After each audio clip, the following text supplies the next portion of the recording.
What's going on, everybody? Jack Acid with ApexHead.com, bringing you a new F1 2012 Career Mode series, and this is called From Zero to Hero, named after the Codemaster's achievement for the Xbox 360, which is unlocked when you win a race starting from the back of the grid, which I've never done. So the rules of the series are simple. I will not be participating in any practice or qualifying sessions, with the exception of R&D, which I will be participating in as the season goes on.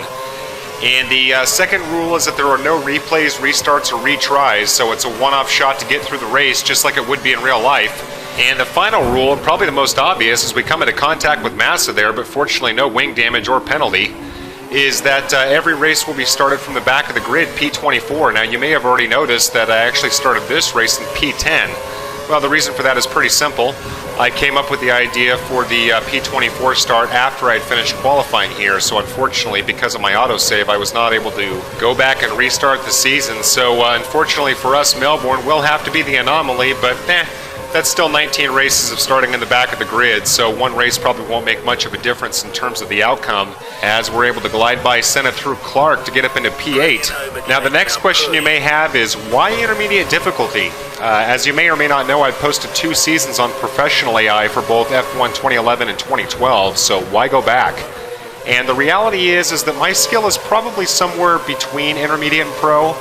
It seemed like most of the time on pro, I would make up good positions early on and then spend the rest of the race fending off the AI, as we're able to shoot by our teammate in Vettel coming around Whiteford, getting us up into P6. Now, I will say that part of the issue is that you start with a dud car and improve it as you go. So by the end of the year, my pace was actually much better. So it's not entirely an AI problem.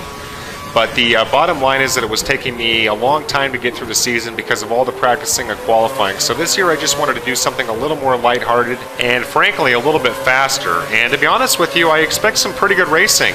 There were times where it was a little bit dead, you know, like I said, just trying to fend off the AI, not really having a lot of overtaking opportunities, and it's much different from this standpoint because you spend the entire race doing that. And, you know, it won't take much of a mistake to cost me in the race. So, you know, we'll see how it goes. As we're able to get by Button and Alonso, very tight coming through Clark there, but able to get up into P4, chasing Hamilton now. The other thing to that is that I'm not practicing at all. In fact, I don't really have a lot of these tracks truly memorized. As Hamilton and I are screaming down towards turn 11, I back off to avoid any kind of a mistake down here.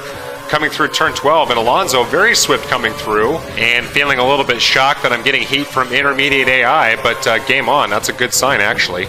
Looking forward to it.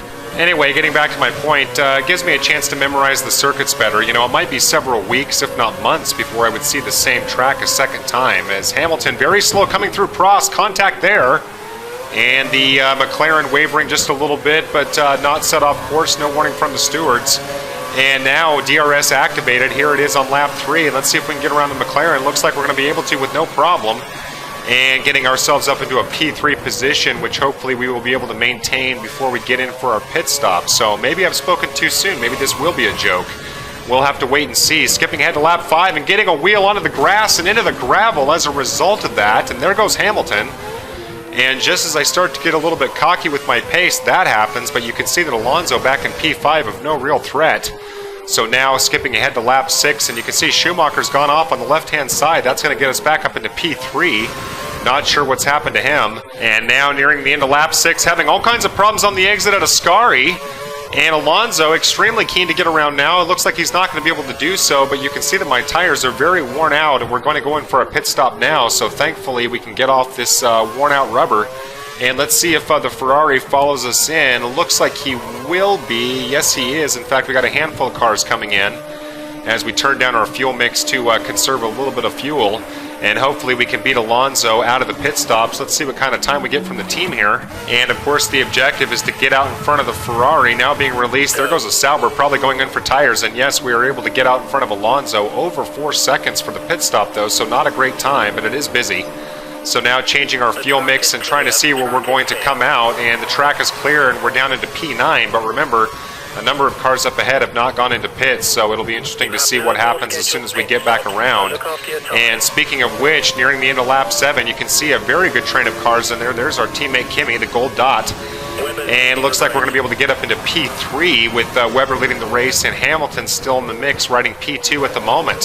So now skipping ahead to lap 9 and coming through turn 4 and now turn 5. Kind of a fun little area here, but going wide there and having all kinds of problems rolling up over the curb and almost coming into the barrier, but able to avoid doing so. Front wing still intact, but feeling a little spooked by the incident all the same, and that's definitely going to cost me time. In fact, I would spend the majority of the next handful of laps chasing down Hamilton, and I have been getting purple sector after purple sector. Obviously, fuel mix turned all the way up and would love to get a P2 out of this. And now I'm very curious to see how I would do if I actually started off in P24. Pretty impressed, actually, because I would have thought that I would have lapped the midfield by now on intermediate. And of course, every race is going to be different, but actually happy that I have to be scrapping for a podium spot here as we chase down Hamilton coming through turn 5, now into turn 6. And he's very slow here, going to try and make a move, or is it going to be a mistake? And braking too late off onto the grass, couple of wheels into the gravel, and there goes Hamilton. And that may have cost me my only chance for P2. We'll have to wait and see how the rest of the lap shakes out, but that was basically a pretty poor decision on my part. Had plenty of chances to overtake him, namely coming down through here.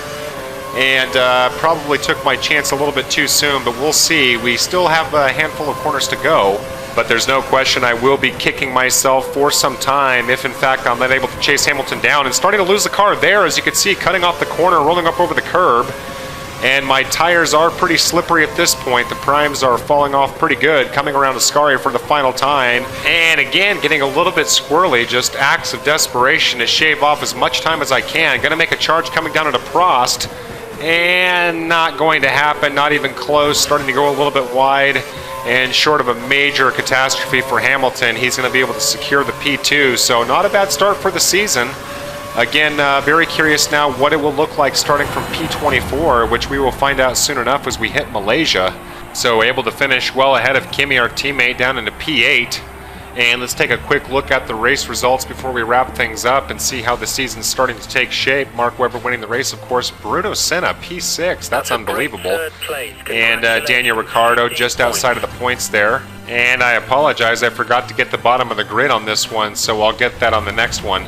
Very rare thing indeed to see me on a podium. Haven't seen this sequence in a while. In fact, I'm not sure if I saw it at all last year. I guess I did get one podium. Anyway, I want to thank you guys for taking the time to watch this video. Hope you've enjoyed it, and join me again for round 2 at Malaysia.